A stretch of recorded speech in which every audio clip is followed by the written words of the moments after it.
Hello friends, once again you are most welcome in this video class। देखिए, आप सभी को ज़रूर पता होगा कि हम 12th क्लास केमिस्ट्री का लेसन नंबर 1 डिस्कस कर रहे हैं और लास्ट वीडियो क्लास में हमने पैकिंग एफिशिएंसी के बारे में डिस्कस करना स्टार्ट किया था। पैकिंग एफिशिएंसी क्या होती है और किसी सॉलिड सब्सटेंस की जो डेंसिटी है वो किस चीज़ से डिसाइड होती है उसके बारे में हमने स्टार्ट कर दिया था डिस्कस करना। और लास्ट वीडियो में हमने फेस सेंटर्ड क्यूबिक स्ट्रक्चर की पैकिंग एफिशिएंसी के बारे में कैलकुलेशन की थी। आप सभी को ज़रूर पता होगा कि फेस सेंटर्ड क्यूबिक स्ट्रक्चर्स में जो परसेंटेज पैकिंग एफिशिएंसी है वो कितनी होती है, 74%। और उसी सीरीज़ के अंदर आज की हम इस वीडियो लेक्चर में डिस्कस करने वाले हैं कि बॉडी सेंटर्ड क्यूबिक स्ट्रक्चर्स और सिंपल क्यूबिक स्ट्रक्चर्स जो यूनिट सेल्स होती है उनकी परसेंटेज पैकिंग एफिशिएंसी क्या होती है और उसे कैसे कैलकुलेट किया जाता है। तो उसी को हम आज डिस्कस करने वाले हैं इस वीडियो लेक्चर में। तो सबसे पहले हम स्टार्ट करते हैं पैकिंग एफिशिएंसी।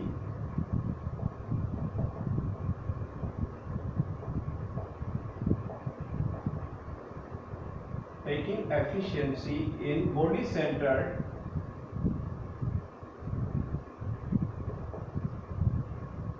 cubic structure।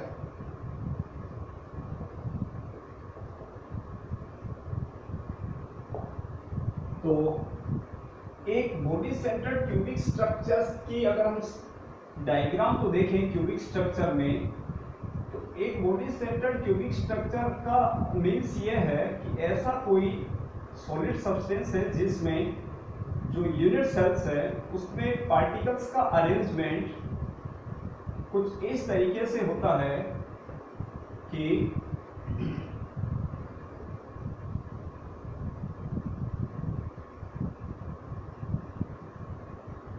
जो पार्टिकल्स है वो 8 कॉर्नर पर अरेंज होते ही होते हैं और साथ ही साथ एक पार्टिकल्स उस क्यूब के बिल्कुल सेंटर पार्ट पर भी अरेंज होता है। यही मेन डिफरेंस होता है एक बॉडी सेंटर्ड क्यूबिक स्ट्रक्चर या बॉडी सेंटर्ड यूनिट सेल्स में और फेस सेंटर्ड यूनिट सेल में। फेस सेंटर्ड यूनिट सेल में 8 कॉर्नर के अलावा जो 6 फेस होते हैं एक क्यूब के, उन पर भी सेंटर पार्ट में पार्टिकल्स अरेंज होते हैं। जबकि बॉडी सेंटर्ड क्यूबिक स्ट्रक्चर या बॉडी सेंटर्ड यूनिट सेल्स में 8 कॉर्नर पर तो पार्टिकल्स अरेंज होते ही है और उसके साथ ही साथ एक पार्टिकल्स क्यूब के बिल्कुल सेंटर पार्ट पर भी अरेंज होता है। ये कहलाती है बॉडी सेंटर्ड यूनिट सेल।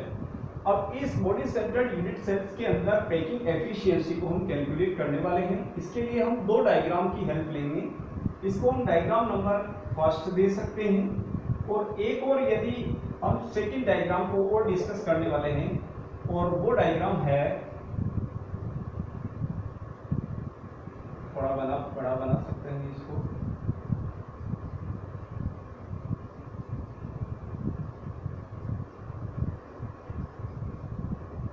ये पॉइंट है ए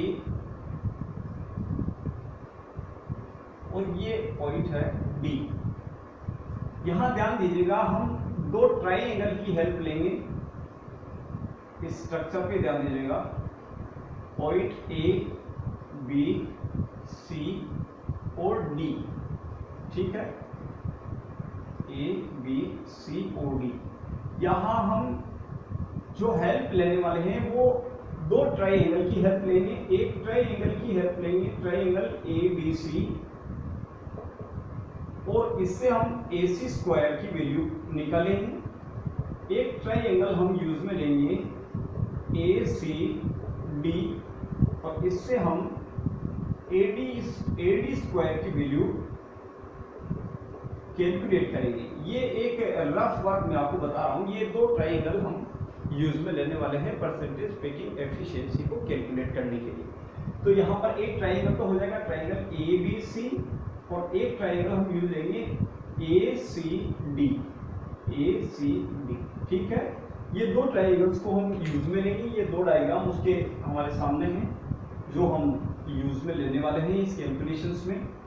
तो स्टार्ट करते हैं पैकिंग एफिशिएंसी के बारे में। देखिए, पैकिंग एफिशिएंसी का सिंपल मीन्स ये है कि किसी स्पेशल टाइप की जो यूनिट सेल्स है, उस यूनिट सेल्स में टोटल जो वॉल्यूम ऑफ ऑल पार्टिकल्स है, उसमें यदि हम डिवाइड करें वॉल्यूम ऑफ यूनिट सेल्स की बात करें, तो वो जो रेशियो है वो कहलाता है पैकिंग एफिशिएंसी। तो जैसे अगर हमें बॉडी सेंटर्ड क्यूबिक स्ट्रक्चर के अंदर पैकिंग एफिशिएंसी निकालनी है, तो उसके लिए हम क्या फॉर्मूला यूज में ले सकते हैं कि percentage packing efficiency, percentage packing efficiency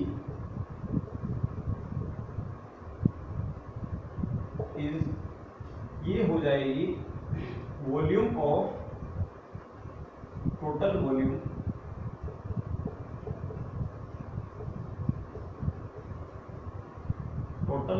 occupied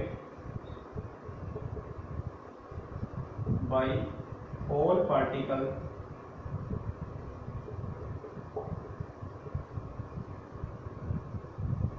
upon total volume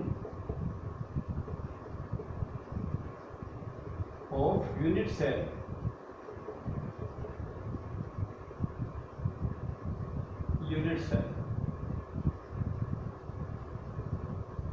ठीक है। इस तरीके से इसका फॉर्मूला है, इसको 100 से मल्टीप्लाई कर लेंगे तो पैकिंग एफिशिएंसी आ जाती है।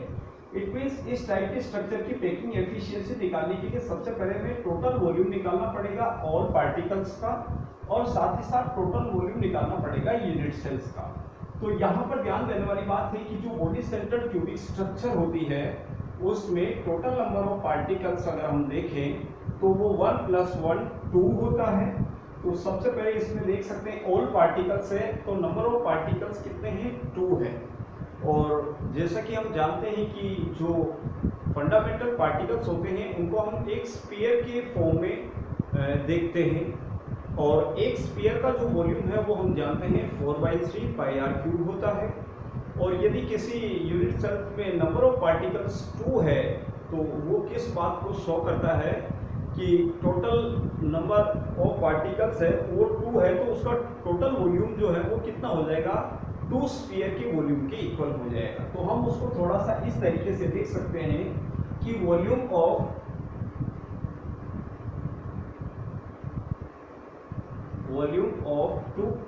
टू स्फीयर इज क्या हो जाएगा, 2 × 4/3 πr³। और थोड़ा और सिंपल करें तो क्या हो जाएगा, 8/3 πr³। और इसको हम इक्वेशन नंबर 1 दे सकते हैं। ये इक्वेशन नंबर 1 क्या शो करेगी, total volume occupied by all particles present in a unit cell. तो ये ऊपर वाला भाग तो हमारा इक्वेशन नंबर 1 से आ जाता है। अब हम नीचे वाली जो चीज है total volume of a unit cell calculate करना चाहते हैं। तो आप जानते हैं कि किसी भी यूनिट सेल की एक क्यूबिक स्ट्रक्चर का टोटल वॉल्यूम यदि हमें निकालना है, तो उसके लिए हमें उस क्यूबिक स्ट्रक्चर की जो कोर है उसकी लेंथ पता होनी चाहिए। यदि क्यूबिक स्ट्रक्चर की कोर की लेंथ हमारे पास में है, तो लेंथ का क्यूब कर देंगे तो वो एक क्यूबिक स्ट्रक्चर का टोटल वॉल्यूम आ जाता है हमारे पास। तो लेंथ को अगर हम देखें तो एज्यूम करते हैं कि ए से बी के बीच की लेंथ स्मॉल ए है, और बी से सी के बीच की जो लेंथ है वो भी स्मॉल ए है, ऐसा हम मान लेते हैं, ठीक है। और उसी के बेसिस पर आगे की कैलकुलेशन हम करने वाले हैं। तो यहाँ हम देखते हैं कि 2 ट्राइंगल है वो यूज में होंगे। तो सबसे पहले इन ट्राइंगल ABC के अकॉर्डिंग हम देखें तो AC² = AB² + BC²। ABC में AC² निकालना चाहते हैं तो AB² + BC², और AB क्या है, A स्मॉल a, BC क्या है वो भी स्मॉल a है। तो यहाँ AC² = क्या हो जाएगा, ए स्क्वायर प्लस ए स्क्वायर, या हम लिख सकते हैं 2a स्क्वायर। इसको थोड़ा सा आगे लिख सकते हैं हम, a c square is equal to 2a square. तो इसको हम दे सकते हैं इक्वेशन नंबर 2। ठीक है, इक्वेशन नंबर 2 कहां से आई है? ट्राइंगल ABC से AC की लेंथ, ट्राइंगल में AC की लेंथ हमारे पास क्या आती है? 2a square. अब यहाँ एक और ट्राइंगल हम यूज में लेते हैं, ट्राइंगल ACD, क्योंकि हम जानना चाहते हैं कि A से D जो है उसकी लेंथ कितनी है, इसको ही हम कैलकुलेट करना चाहते हैं। और A से D के बीच की डिस्टेंस को पता करने के लिए हमें ACD और ABC और ACD दो ट्राइंगल की हेल्प लेनी पड़ती है। तो now in triangle ACD, AD square is equal to AC square plus CD square. अब यहां पर ध्यान दीजिएगा, AD स्क्वायर मीन्स A से D स्क्वायर अगर हमें कैलकुलेट करना है तो AC square plus CD square, और AC स्क्वायर की वैल्यू हमारे पास कहां से मिलती है? इक्वेशन नंबर 2 से। तो इक्वेशन नंबर 2 से AC की वैल्यू को अगर रखें तो AD square is equal to 2a square plus a square. ये a स्क्वायर कहां से आया? CD की लेंथ भी हमारे पास क्या है? a है, क्योंकि क्यूबिक स्ट्रक्चर में जो लेंथ ऑफ कोर है वो सबकी इक्वल होती है, और एक कोर को यदि हम स्मॉल a मानते हैं तो सभी जो है वो स्मॉल a हो जाएगी। तो उस according AD square is equal to 2a square plus a square means 3a square, या हम चाहें तो a रूट 3 भी लिख सकते हैं, और इसको हम इक्वेशन नंबर 3 दे सकते हैं। ठीक है, तो एक तो हमारे पास डायग्राम फर्स्ट से दो ट्राइंगल को यूज में लेते हुए AD की वैल्यू हम निकालते हैं, तो वो AD की जो वैल्यू है यहाँ से थोड़ा सा अलग रहेगा। इसको हम यूँ निकाल सकते हैं, AD is equal to 3a square और AD is equal to a root 3, और इसको हम इक्वेशन नंबर 3 दे सकते हैं। अब यहाँ पर जो इस फर्स्ट डायग्राम को अगर हम ध्यान से देखें तो A से D के बीच में 3 पार्टिकल्स आते हैं, एक पार्टिकल्स, दूसरा पार्टिकल्स और तीसरा पार्टिकल्स, और ये तीनों पार्टिकल्स शो किए गए हैं 1, 2 और 3। तो A से D के बीच की जो डिस्टेंस है उसको अगर हम ध्यान से देखते हैं अकॉर्डिंग टू डायग्राम सेकेंड, तो वो होती है R, R, R और R। ठीक है, तो यहाँ हम लिख सकते हैं according to diagram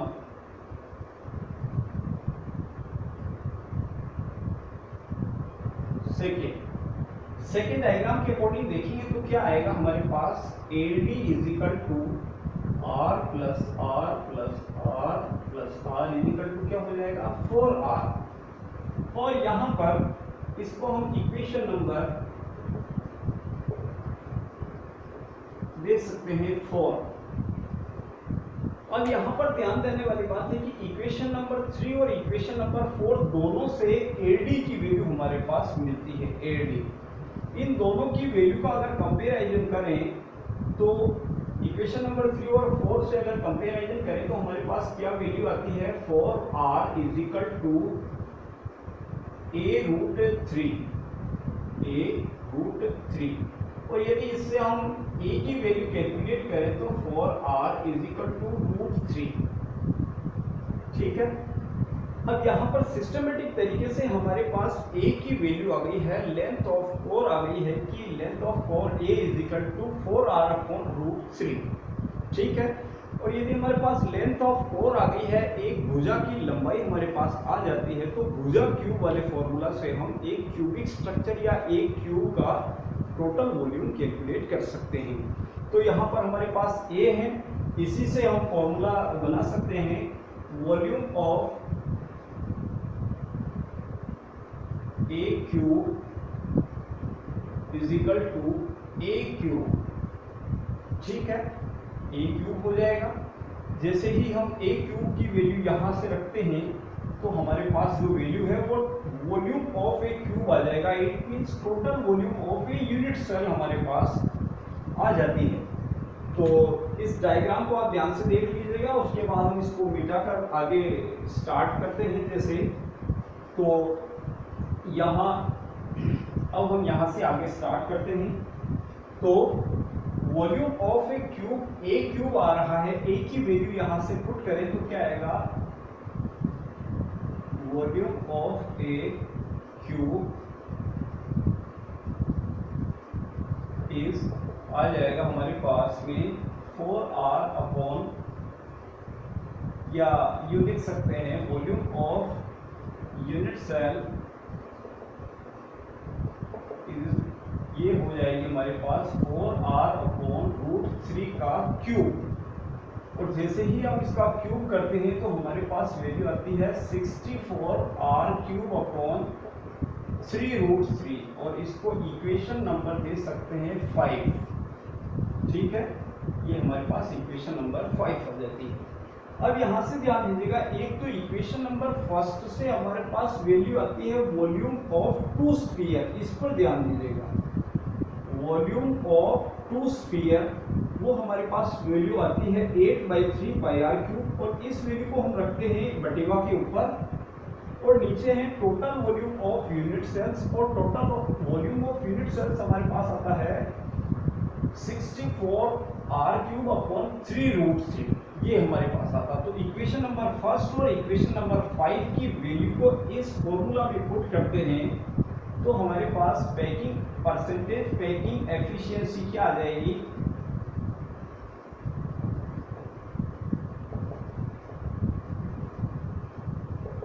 percentage packing efficiency हमारे पास आ जाएगी, बटेवा के ऊपर हम रखते हैं 8/3 πr क्यूब, और बटेवा के नीचे इक्वेशन नंबर 5 से वैल्यू पुट करते हैं तो 64r क्यूब अपॉन 3√3, ठीक है। जैसे ही इसको सिंपल किया जाता है तो आंसर आता है 68%, और यही हमारा आंसर शो करता है कि यदि किसी क्रिस्टल में या किसी सॉलिड सब्सटेंस की जो यूनिट सेल है वो बॉडी सेंटर्ड यूनिट सेल्स हैं, ऐसी कंडीशंस में उस सॉलिड सब्सटेंस का 68% जो स्पेस है, टोटल स्पेस का 68% वो पार्ट ऑक्यूपाई किया जाता है टोटल नंबर ऑफ पार्टिकल्स के द्वारा, और इसके अलावा जो रिमेनिंग जो स्पेस है वो टोटल होता है अपने पास 32%, और वही 32% जो रिमेनिंग स्पेस है वो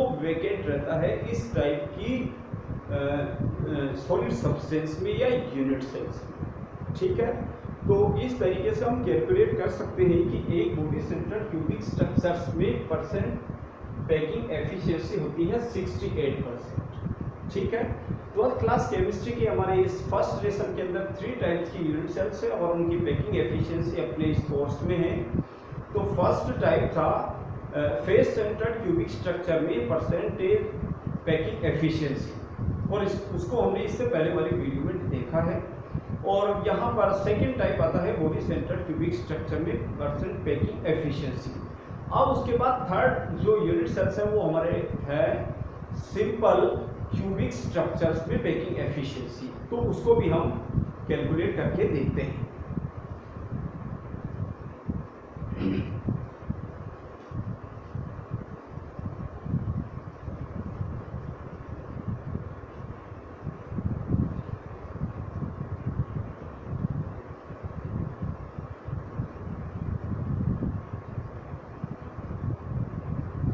हमारा थर्ड टाइप है इसका, और वो थर्ड टाइप हो जाएगा, सेकेंड टाइप हो गया बॉडी सेंटर्ड वाला, थर्ड टाइप हो जाएगा पैकिंग एफिशिएंसी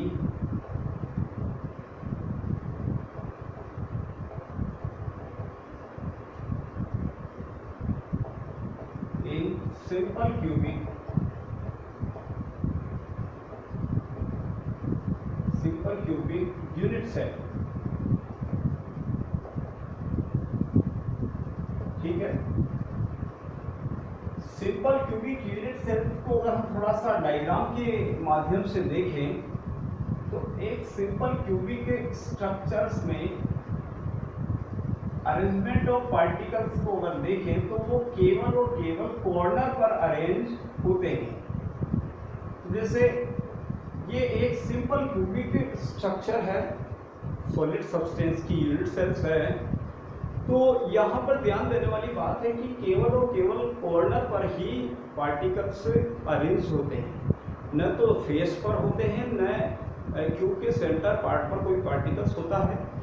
तो उसी वजह से पैकिंग एफिशिएंसी को कैलकुलेट करते टाइम पर इसमें किसी टाइप का ट्राइएंगल के बारे में हमें डिस्कस करने की रिक्वायरमेंट नहीं होती है।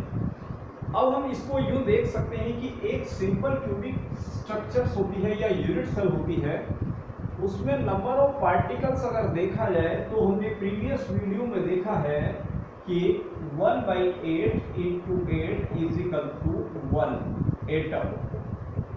तो ये 1 एटम होता है एक सिंपल क्यूबिक यूनिट सेल्स में। नंबर ऑफ पार्टिकल्स कितने होते हैं? 1।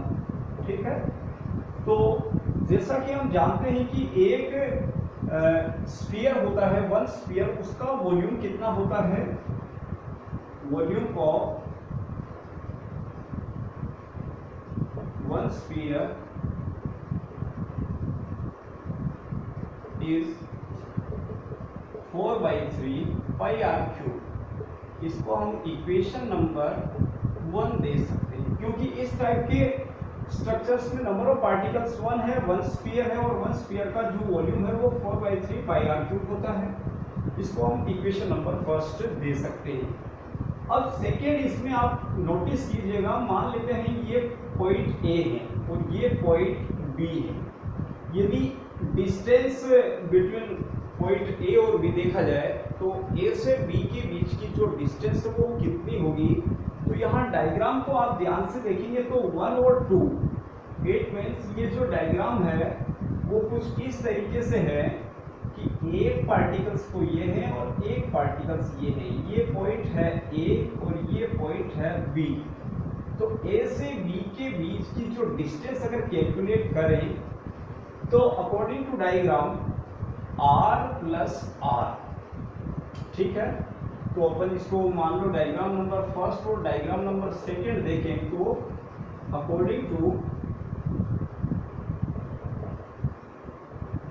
डायग्राम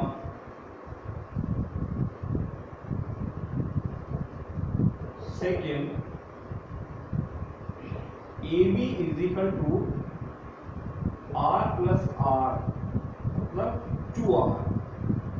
और ऐसी कंडीशंस में AB यहाँ पर क्या है? Length of core. तो यहाँ से लेंथ ऑफ कोर से हम वॉल्यूम निकाल सकते हैं, टोटल वॉल्यूम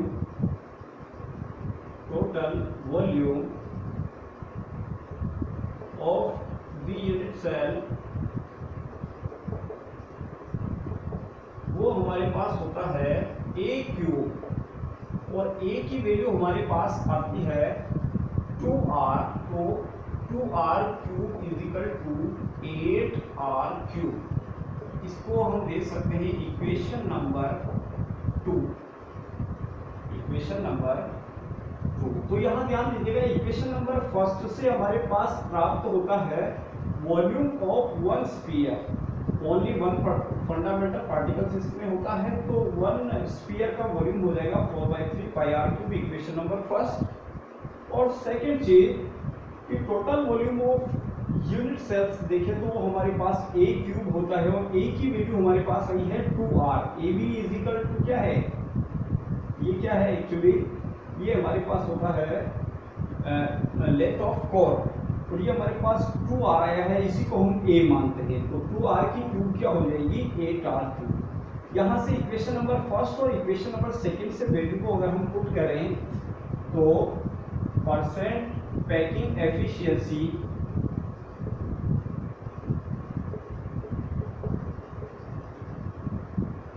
= हो जाएगा total volume of 1 sphere upon total volume of the unit cell into 100, तो हमारे पास ऊपर हो जाएगा 4/3 पाई आर क्यूब और बटीवा में हो जाएगा 8r क्यूब इंटू 100।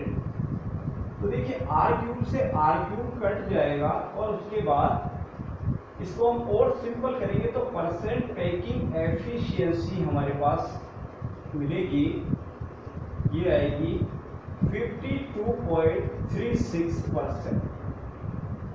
इसको हम ऐसे भी लिख सकते हैं 52.4%, ठीक है। और ये हमारे पास हो जाएगी percent packing efficiency in simple cubic structure, ठीक है।